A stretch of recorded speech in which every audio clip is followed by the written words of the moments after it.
လုပ်ငန်းရှင်တယောက်အနေနဲ့ manager တွေရေးတဲ့ report ကိုဖတ်ရတာနေ့စဉ်လုပ်ငန်းရဲ့အရေးကြီးဆုံးအစိတ်ပိုင်းတစ်ခုပေါ့အဲ့ report တွေထဲမှာအလုပ်တွေအများကြီးလုပ်ထားတာကိုရေးထားပေမဲ့တကယ်ဘာရလက်ထွက်သွားလဲဆိုတာဘာတွေပြီးသွားလဲဆိုတာကိုမသိရတဲ့ပြဿနာကိုလုပ်ငန်းရှင်တွေအများစုကကြုံနေရပါတယ်ဆရာဒီနေ့အဲ့ပြဿနာကို AI နဲ့ဘယ်လိုမျိုးဖြေရှင်းခဲ့လဲဆိုတာကိုကျွန်တော်တို့ဆွေးနွေးကြပါမယ်ဆရာလုပ်ငန်းရှင်တိုင်းရဲ့ပြဿနာကဘာလဲဆိုတော့ဝန်ထမ်းတွေဘာလုပ်ခဲ့လဲဆိုတာကိုပဲအမြဲတမ်းသိကြတယ်ပေါ့နော်တကယ်ကြီးကိုဘာရလက်ထွက်ခဲ့လဲနောက်ပြီးရင်ဘယ်လို decision တွေလိုအပ်ခဲ့လဲပြီးတော့ရင်ဒီအရေးကြီးဆုံးကဘာလဲဆိုတော့ report ပေါ့နော် report ဆိုတာ communication တစ်ခုအနေနဲ့သူကမမြင်မဲနဲ့သူတို့ရဲ့ daily job တစ်ခုအနေနဲ့မြင်နေပေါ့နော်အဲ့ဟာကြီးကပြဿနာပေါ့နော်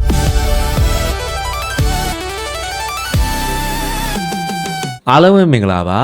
အပတ်စဉ်တောက်ကြနေလဲရောက်နေပြီဆိုတော့ကျွန်တော်တို့ရဲ့ The Calling Podcast ကနေပြီးတော့ပြန်လည်ကြိုဆိုလိုက်ပါတယ်ကျွန်တော်နာမည်ကတော့သိမ့်မင်းနိုင်ပါကျွန်တော် Calling Consulting မှာ Marketing ဘိုင်းကိုတာဝန်ယူပြီးလုပ်နေပါတယ်မင်္ဂလာပါဆရာမင်္ဂလာပါကိုသိကျွန်တော်တို့ဒီ The Calling Podcast ဆိုတဲ့ podcast အကြောင်းလေးကိုကျွန်တော်တို့ series ကိုတခါမှမကြည့်ဘူးတဲ့လူတွေအတွက်ပြပြပေးပါအောင်ဆရာအားလုံးပဲမင်္ဂလာပါကျွန်တော်နာမည်ကအောင်ပိုင်းပါကျွန်တော်က AI နဲ့ marketing and training ပေးခဲ့တာအခုဆိုရင်တနင်္လာရောက်1000ကျော်ပြီပေါ့နော်အခုနောက်ပိုင်းမှာကျွန်တော် The Calling Podcast ဆိုတဲ့အရာကိုကျွန်တော်စလုပ်နေပေါ့နော်အဲ့ဒါ The Calling Podcast ဆိုတာကျွန်တော်ရဲ့ဒီ business မှာကြုံတွေ့ခဲ့တဲ့အခက်အခဲတွေနဲ့နောက်ပြီးတော့နောက်ပိုင်းမှာကျွန်တော်ရဲ့တင်နန်းတာလုပ်ငန်းရှင်တွေကိုဖိတ်ခေါ်ပြီးတော့သူတို့ရဲ့အခက်အခဲတွေ learning တွေပြီးတော့သူတို့ကြော်ဖြတ်ခဲ့တဲ့အရာတွေကိုကျွန်တော်တို့ကပွင့်လင်းဆွေးနွေးထားမဲ့ podcast တွေတစ်ခုဖြစ်ပါတယ်ဟုတ်ကဲ့ပါဆရာဆိုတော့ဒီနေ့ဆွေးနွေးကြမယ့်အကြောင်းအရာလေးอ่ะဗောနော်လုပ်ငန်းရှင်တယောက်အနေနဲ့ဒီ manager တွေရေးတဲ့ report ကိုဖတ်ရတာဗောနော်နေ့စဉ်လုပ်ငန်းရဲ့အရေးကြီးဆုံးအစိတ်ပိုင်းတစ်ခုဗောနော်အဲ့ report တွေထဲမှာအလုပ်တွေအများကြီးလုပ်ထားတာကိုရေးထားပေမဲ့တကယ်ဘာရလက်ထွက်သွားလဲဆိုတာဘာတွေပြီးသွားလဲဆိုတာကိုမသိရတဲ့ပြဿနာကိုလုပ်ငန်းရှင်တွေအများစုကကြုံနေရပါတယ်ဆရာဒီနေ့အဲ့ပြဿနာကို AI နဲ့ဘယ်လိုမျိုးဖြေရှင်းခဲ့လဲဆိုတာကိုကျွန်တော်တို့ဆွေးနွေးကြပါမယ်ဆရာအခုတို့လုပ်ငန်းရှင်တိုင်းရဲ့ပြဿနာကဘာလဲဆိုတော့ဝန်ထမ်းတွေဘာလုပ်ခဲ့လဲဆိုတာကိုပဲအမြဲတမ်းသိကြတယ်ပေါ့နော်အဲ့လိုမျိုးဖြစ်နေတယ်တကယ်ကြီးကိုဘာရလက်ထွက်ခဲ့လဲနောက်ပြီးရင်ဘယ်လို decision တွေလိုအပ်ခဲ့လဲပြီးတော့ရင်ဒီအရေးကြီးဆုံးကဘာလဲဆိုတော့ report ပေါ့နော်ဒီ report ဆိုတာ communication တစ်ခုအနေနဲ့သူတို့ကမမြင်မဲနဲ့သူတို့ရဲ့ daily job တစ်ခုအနေနဲ့မြင်နေပေါ့နော်အဲ့ဟာကြီးကပြဿနာပေါ့နော်အဲ့ဟာကြီးကပြဿနာလို့ကိုမြင်တယ်ပြောချင်တာကဘာလဲဆိုတော့အများစုကကျွန်တော်ဒါလုပ်ခဲ့ပါတယ်ဟိုကလုပ်ခဲ့ပါတယ်เนาะအဲ့လိုတွေပဲသူတို့ပြောတာများတယ်အဲ့ဒါဆိုတဲ့အချိန်မှာကျတော့လုပ်ငန်းတစ်ခုအနေနဲ့ချိတ်ဆက်မှုတွေအားနေသွားတယ်အဲ့ဒီနောက်ပိုင်းမှာအခုဆုံးဖြတ်ချက်ချဖို့လိုအပ်တဲ့အရာတွေကဆုံးဖြတ်ချက်မချခဲ့ဖြစ်ခဲ့တာရှိတယ်ဒါမှမဟုတ်ဆိုရင်လုပ်ငန်းတစ်ခုရဲ့အစိတ်အပိုင်းတွေချိတ်ဆက်မဲ့အရာတွေမှာချိတ်ဆက်မှုအားနေတာရှိခဲ့ပေါ့နော်နောက်ပိုင်းကျရင်ခံရတာတော့လုပ်ငန်းရှင်တွေပဲအဲ့ဒီအချက်လက်လေးကိုအကိုရဲ့တကယ် manager တွေကိုဘယ်လို training ပေးနေလဲAI နဲ့ဘယ်လို training ပေးခဲ့လဲဆိုတဲ့အကြောင်းရင်းကိုဒီဗီဒီယိုမှာဝေမျှပေးတော့မှာဖြစ်ပါတယ်။ရန်စိတ်ဝင်စားဖို့ကောင်းတဲ့ topic လေးတစ်ခုပါဆရာ။ဆိုတော့လက်ရှိပေါ့နော်ဆရာရဲ့လုပ်ငန်းမှာ manager တွေရေးနေတဲ့ report မှာပေါ့နော်။ဘာပြဿနာအများဆုံးဖြစ်နေရလဲမသိဘူးဆရာ။ manager တွေညအတိုင်းပို့ပေးတဲ့ report မှာပြဿနာဘာလဲဆိုတော့ activity list report ဖြစ်နေပေါ့နော်။အဲဒါဆိုဥပမာကျွန်တော်တို့ interview ဘယ်နှစ်ယောက် view ခဲ့ပါတယ် job post ဘယ်နှခု share ခဲ့ပါတယ်နော်အဆုံးပေါ့အဲ့ဒါဆိုတော့သူတို့လုတ်ခဲ့တဲ့အရာတွေကိုတန်းစီပြီးရေးခဲ့တာပေါ့နော်အဲ့ဒါဆိုတော့ activity report ဖြစ်နေပြီးတော့တကယ်ကို management အတွက်ကို management report မဖြစ်နေဘူးအဲ့ဒါဆိုတဲ့အချိန်မှာကျတော့တကယ်ကိုဖြစ်တင်တာကတော့တကယ်ကို outcomes ပေါ့နော် result တစ်ခုပါလာရမယ်ကျွန်တော်တို့ဥပမာဒီ job post share ခဲ့လို့ CV ဘယ်နှခုဝင်ပါတယ်ပေါ့နော်အဲ့ဒါဆိုတော့အဲ့လိုမျိုးပေါ့နော်အဲ့ဒါနောက်တစ်ခုကကျတော့ decision လိုအပ်တဲ့အရာတွေကိုလည်းပွင့်လင်း report ထဲမှာရေးတင်တယ်ပေါ့နော်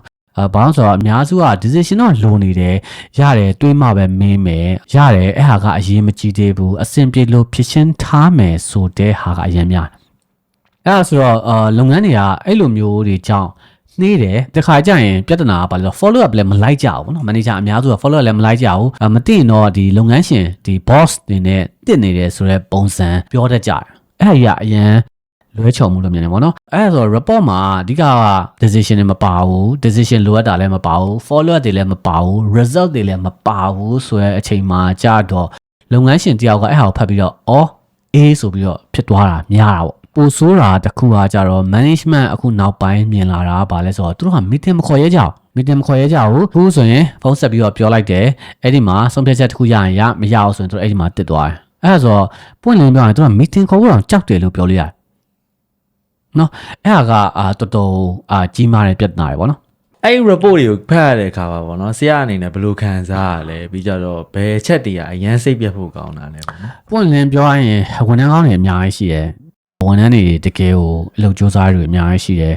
စိတ်တဲ့ပိုင်းဆိုင်ရာတွေလည်းကောင်းကြတယ်ဒါပေမဲ့ပြဿနာကသူတို့ဒီဟာကို communication channel တစ်ခုအနေနဲ့မစင်စားဘူးဒါကိုသူတို့ရဲ့ daily to do တစ်ခုအနေနဲ့ပဲစဉ်းစားရဆိုတဲ့အချိန်မှာကြတော့စိတ်ပြတ်ဖို့ကောင်းလားဆိုတော့ yes တခါကြရင်တော့တိုးတက်မလာဘူးလို့ခံစားရပါတော့ပြောချင်တာသူတို့လုပ်ပေးတာပဲတန်းစီရေးပေးတော့ဒါသူတို့မကောင်းတဲ့ဝန်ထမ်းတွေတော့မဟုတ်ကောင်းတယ်အရန်ကြိုးစားတဲ့ဝန်ထမ်းဒါပေမဲ့သူတို့ဘာလုပ်ရမလဲမသိဘူးပြောချင်တာသူတို့စိတ်ပြတ်တာကတော့အဓိကသူတို့မတိုးတက်လာအောင်ဆိုခံစားချက်ကတော့အကိုကိုစိတ်ပြတ်စေတာပေါ့နော်အဲ့ဟာကြီးဖတ်ပြီးတဲ့အချိန်မှာအကိုတော့အမြဲတမ်းတော့ပြင်ပေးတယ်ဝန်ထမ်းအသစ်တွေဆိုရင်တော့ပို့ပြင်ပေးရတယ်ဘာကြောင့်လဲဆိုတော့အကိုတို့ရဲ့ flow ကိုနားမလဲတယ်ဘူး culture နားမလဲတယ်ဘူးအဲ့ဟာလေးတော့အကိုတို့ကဖြည်းဖြည်းချင်းစပြင်ရတာပေါ့နော်ကိုတို့လိုချင်တဲ့ပုံစံအတိုင်းတော့ ဟုတ်ကဲ့ပါဆရာဆိုတော့ဒီ report ထဲမှာပေါ့နော် result မမြင်ရတဲ့အတွက်ပေါ့နော်ဒီ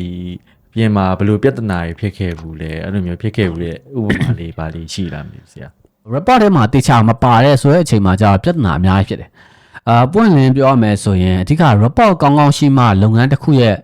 visibility ဆိုတာမြင်နေရပါတော့ဥပမာပြောပြရင်ဒီဝန်ဆောင်မှုကကျနေထားပါတော့နော်ကျနေတယ်ဒါပေမဲ့ report ထဲမှာကြာတော့ तू လုတ်ခဲ့တာပဲထည့်ထားတယ်ဒါပေမဲ့ तू ကဥပမာ sales ကိုတာဝန်ယူထားရပေါ့ဒါပေမဲ့အဲ့ချိန်မှာပြဿနာအဲ့ဆို report ကြီးကလုံးဝကိုဖြစ်ပျက်ခဲ့တာမပါဘဲနဲ့ तू တကယ်လုံးတဲ့ဟာပဲပါတယ်ဆိုတဲ့အချိန်မှာကြာတော့ communication gap ဖြစ်တယ်လုပ်ငန်းတစ်ခုရဲ့ visibility ကိုပြမနေဘူးလုပ်ငန်းတစ်ခုရဲ့လိုအပ်ချက်ကို तू ပြမနေဘူးဗောနော်အဲ့ဒါလုပ်ငန်းတစ်ခုရဲ့လိုအပ်ချက်ကိုမပြနေတဲ့ရွေကအဲ့မှာဘာဖြစ်လဲဆိုတော့ကိုတို့ကလုပ်ငန်းရှင်တယောက်အနေနဲ့က decision ချတဲ့အခါမှာလွဲတယ် example ခုနကပြောလိုမျိုးပေါ့အကိုတို့အဓိကပွင့်လင်းပြောရရင်တကယ်ဒီအများနဲ့ဖြစ်ခဲ့တာရာတခုဆိုရင်တော့အဓိက marketing လုပ်တာပေါ့အဲ့ဆို ground ကနေပြီးတော့ तू ကတော့ communication gap လေးရှိရဲဆိုတဲ့အချိန်မှာကျတော့ तू လုပ်ခဲ့တဲ့အရာတွေပြောတယ်aura နံပါတ်တွေပြောတယ်အဲ့ဟာတော့တင်ပေးထားရတွေပေါ့နော်အဲ့လိုဆိုတဲ့အချိန်မှာဘာဖြစ်လဲဆိုတော့အခုတော့ကြီးညာရေး program ကြီးပုံစံပြောရရင်တစ်လလုံးမှာ booking ပြည့်နေပြီဒါပေမဲ့ तू ကကိုရီကိုအဲ့ဟာအတိမပေးအဲ့ဒါဆိုတဲ့အချိန်မှာကိုရီကမသိပဲ set run ကြီးညာရေး run လဲအိမ်မှာ budget တွေကုန်တယ် aura လက်ခံလို့မရအောင် aura ရွှေ့ရတယ်အဲ့ဒါဆိုတဲ့အချိန်မှာကျတော့ဘယ်လိုမှမကောင်းအဲ့ဒါဆိုတော့ bonus တွေလည်းမရကြဘူးလုပ်ငန်းကလည်းလက်ခံလို့မရဘူးနောက်တစ်ခုကကျတော့ဘာလဲဆိုတော့ကြီးညာ budget တွေကလည်းကုန်တယ်ပြောချင်တာဘာမှမကောင်းအဲ့ဒါဆိုတော့လုပ်ငန်းတစ်ခုရဲ့ဒီ cash flow ကိုထိခိုက်နိုင်တယ်နောက်တစ်ခုကကျတော့ဘာလဲဆိုတော့ blind spot တွေကိုမတွေ့နိုင်ဘူးเนาะမမြင်ရတဲ့အရာတစ်ခုကိုဥမာ customer တွေကဒီလိုတောင်းဆိုထားတယ်ဥမာပြောပြရနော်အဲ့လိုမျိုးဆိုတဲ့အချိန်မှာသူတို့အဲ့လိုမပြောဘူးအဲ့ဟာလည်းမပြောဘူးဒီတိုင်းပဲ report လဲဒါတွေသူတို့နေ့တိုင်းဒါတွေလုပ်ခဲ့တဲ့ဆိုတဲ့ဟာကို copy paste data လုပ်ခဲ့တယ်ဆိုတဲ့အချိန်မှာကျတော့လုပ်ငန်းကတိုးတက်နေအောင်မတိုးတက်ဘူးနှေးနိုင်တယ်ဒါပြဿနာရှိတယ်နောက်တစ်ခုကကျတော့ဘာလဲဆိုတော့ပြဿနာတွေအခုတော့စောစောစီးစီးမတွေ့နိုင်တဲ့ပြဿနာတွေဖြစ်အဲ့ဒါဆိုတော့သူတို့ကမပြောဆိုကိုယ်လည်းမသိဘူးကိုယ်လည်းမသိဘူးဆိုတဲ့အချိန်မှာကျတော့ management decision ချတယ် management decision ချတဲ့အချိန်မှာအဲ့ management ချတဲ့ decision အကုန်လုံးကလည်း ground နဲ့မကိုက်ညီဘူးဆုံးရှုံးမှုရများမှန်ပါတယ်ဆရာဆိုတော့ဒီဆရာရဲ့လုပ်ငန်းမှာပေါ့နော်လက်ရှိ manager တွေကိုဒီ reporting ဘိုင်းနဲ့ပတ်သက်ပြီးတော့ဆရာလိုချင်တဲ့ framework တစ်ခုရအောင်ဆရာအနေနဲ့ AI နဲ့ဘယ်လိုမျိုး train ပေးခဲ့လဲကိုယ်တိုင် train ပေးခဲ့တာလားပေါ့နော်ဒီကရေးကြည့်တာတဲ့ AI နဲ့လုပ်မယ်ဆိုရင်လည်းကိုရေးကြည့်တာဘယ်သူ့ကိုတင်ပြမှာလဲဆိုတာရေးကြည့်ရအများစုရဲ့ပြဿနာကကြတော့သူတို့အမြင်မှာသူတို့ဘာလုပ်ခဲ့လဲဆိုတာတန်းစီရေးတာဆိုတဲ့အချိန်မှာကျတော့အကယ်၍ကိုက CEO တင်ပြမယ်ဆိုရင်လည်း AI နဲ့ငါ CEO တင်ပြမယ်နောက်တစ်ခုကဘာလဲဆိုတော့အဓိက CEO အတွက်ကိုအရေးကြီး information တွေကိုကိုရ AI ကိုပြောပြမရပြောချင်တာကဘာလဲဆိုတော့အဓိကလုပ်ငန်းရဲ့ context ပေါ့ကိုလုပ်ငန်း context တွေထည့်ရေးပြရမယ်ဒါတရားရုံးသိကြတယ်လုပ်ငန်း context ဆိုတော့လုပ်ငန်းရဲ့အကြောင်းဘာဖြစ်ပျက်ခဲ့တယ်ဆိုတဲ့အကြောင်းတွေထည့်ရေးရမယ်ပြီးတော့အရေးကြီးတာနှစ်ခုပေါ့နော်အဲ့ဟာအဓိက decision လိုတာရှိမယ်နောက်တစ်ခုက follow up လိုအပ်တာရှိမယ်အဲ့ဟာတွေကိုတခါတည်း report တွေမှာထည့်တောင်းတင်တယ်ပုံစံပြောရရင်ကိုကတော့မကြသေးခင်ကိုရဲ့ manager တယောက်ကို training ပေးခဲ့တာရှိတယ်အဲ့ဟာက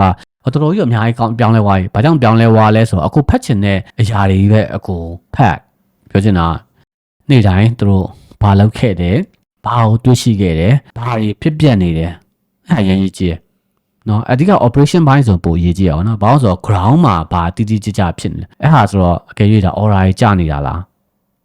းဒါမှမဟုတ် aura ကြီးတက်နေတာလားဒါမှမဟုတ်ဆိုရင်ဘယ် aura ကြီး attention လိုတာလဲဒါမှမဟုတ်ဆိုရင်ဘယ်အရာတွေကဖြည့်ရှင်းပေးဖို့လိုတာလဲအဲ့လိုမျိုးရေကိုကတိတိကျကျတိမှတာ management အနေနဲ့ decision ချတာပိုလွယ်လိမ့်မယ်ဒါမှမဟုတ်ဆိုရင်ပြဿနာပါလဲဆိုတော့ what's happening ဘာဖြစ်နေမှမသိဘူးဆိုတဲ့အချိန်မှာကျတော့အပေါ်ကနေပြောနေတာ chest ထိုးပြီးအပေါ်ကနေကိုကကွက်တွေရွှေ့နေတယ်ဒါပေမဲ့ခက်တာမြေပြင်မှာအဲ့နဲ့ကိုင်းနေမှုမရှိတော်တော်လွဲနိုင်တယ် အဲ့ဒါဆိုတော့ကိုက AI ကို workflow ထဲထည့်ဖို့ကိုအကြံပေးခဲ့တယ်ကိုရဲ့ဟာတွေကို AI နဲ့ပြန်စစ်ပေါ့နော်အဲ့လိုပြောခဲ့တယ်နောက်တစ်ခုကကျတော့ကိုဘာလုပ်ဖို့ plan လုပ်နေလဲဆိုတော့ကို report နဲ့ပတ်သက်တာကို system လုပ်ဖို့ရှိတယ်အဲ့ဒါဆိုတော့ကိုရဲ့ report နော်အစုပ်ပလုတ်လေးကိုထည့်လိုက်တယ်ဆိုတာနဲ့ report ကောင်းကောင်းထွက်လာမယ်အဲ့လိုလေးပေါ့နော်ဒါပေမဲ့အရေးဆုံး context တွေတော့ထည့်ရမှာနော် context တွေထည့်ရမယ်context တွေထည့်ဖို့ကတော့ပိုအရေးကြီးတာပေါ့ဟုတ်ကဲ့ပါဆရာဆိုတော့ဒီ AI နဲ့လုံးမဲ့ပေါ့နော် report system လေးကိုလည်းနည်းနည်းလေးပို့ပြီးတော့ရှင်းပြပေးပါအဓိကတော့ role base ဖြစ်မှာနော်အဓိက role base ဆိုတာအဓိက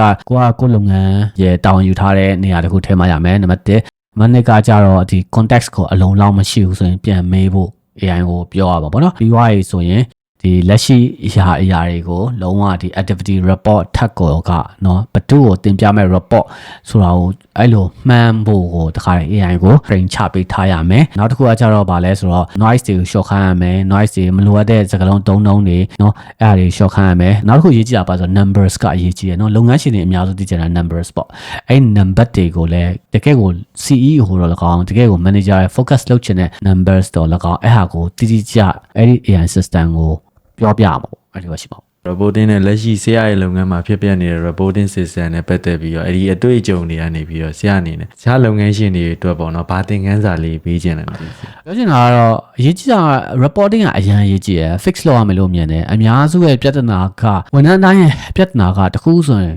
report မှာထည့်ရေးမယ်ဆိုတဲ့ပုံစံရှိရယ်အရေးကြီးတဲ့ပြောချင်တာ fire ဒီကက်ကိုဒီမီးလောင်နေတဲ့အရာကိုလည်းမီးလောင်နေပြီဆိုတော့သူက report ထဲမှာထည့်ရေးမယ်လို့သူကစဉ်းစားထားတယ်ဘာလို့ဆို report ထဲမှာထည့်ရေးခိုင်းနေဆိုတဲ့ပုံစံပေါ့အဲ့ဒါဆိုတော့ပြောချင်တာဒီကက် emergency case တွေဆိုရင်ချက်ချင်းပြောရမယ်အဲ့လိုမျိုးတင်ပေးရတယ်เนาะအခုခေတ်မှာပြဿနာကအဲ့လိုမျိုးတိတ်မသိဘူးပေါ့နော်မသိတဲ့လူတွေအများကြီးရှိတယ်နောက်တစ်ခုကကျတော့ဗာလဲဆိုတော့ reporting တကယ်သင်ခန်းစာအနေနဲ့ပြောရမယ်ဆိုတော့ reporting မကောင်းလေကိုယ့်ရဲ့အတင်းနဲ့ကိုယ်နဲ့ကြားမှာ communication gap ပို့ရှိလေအဲ့လိုပို့ရှိလေကိုယ့်ရဲ့လုပ်ငန်းကိုပို့ပြီးတော့ဆွဲချလေဖြစ်နိုင်တယ်အဲ့ဒါဆို reporting ဆိုတာကျွန်တော်တို့အနေနဲ့တကယ်ကို daily to do လို့မဟုတ်ဘူးဆိုတာကိုလုပ်ငန်းရှင်တွေအနေနဲ့ရပြီးတော့ဒီဝန်ထမ်းတွေကို train လုပ်ပေးထားဖို့အရင်ကြီးကြည့်တယ်နံပါတ်1နံပါတ်2ကကြတော့ဘာလဲဆိုတော့ဒီ decision needed မဟုတ်လားနောက်ပြီးတော့ follow up လိုအပ်မဲ့ကိစ္စတွေကိုလုံးဝကိုမဖြစ်မနေ report ထဲမှာထည့်ရမယ်ဆိုတာပြောအောင် ground ကမပြောဘူးဆိုရင်အထက်ကလည်းမသိဘူးလေနောက်တစ်ခုကကြတော့ဘာလဲဆိုတော့ report ထဲမှာ report ရဲ့ပြဿနာနောက်တစ်ခုကဘာလဲဆိုတော့အကယ်၍ attention ရစေမဲ့အရာတွေကလုပ်ငန်းရှင်တွေမသိဘူးဆိုရင်လုပ်ငန်းရှင်တွေကြာရှုံးနာနဲ့ပုံနှိစက်နိုင်တယ်ပေါ့နော်ပြောချင်တာအဲ့ဒီချို့ချက်လက်လေး report ထဲမှာထည့်မရဘူးကိုရီလည်းမပြောဘူးဒါပေမဲ့တကယ်ကြီးအဲ့ဟာကြီးကတကယ်ကိုအကြီးမားတဲ့ root cause တစ်ခုဖြစ်နိုင်တယ်ဆိုရင်အဲ့ဒီနောက်ပိုင်းမှာလုပ်ငန်းအတွက်ထိခိုက်မှုအများကြီးဖြစ်နိုင်တယ်ဟုတ်ပြီနော်အဲ့ဒါဆိုတော့ဒီ reporting အနှစ်သာရကဝန်ထမ်းနဲ့အလုပ်ရှင်နဲ့ဒီခါလေလိုမျိုးခိုင်ညီနေအောင် overall focus လုပ်ရမယ့်ဟာဖြစ်တယ် reporting ကို communication channel တစ်ခုလို့ communication လုပ်တဲ့အရာတစ်ခုလို့အခုတော့မြင်မှာရနော်အဲ့ဒါဆိုအကယ်၍ဒါ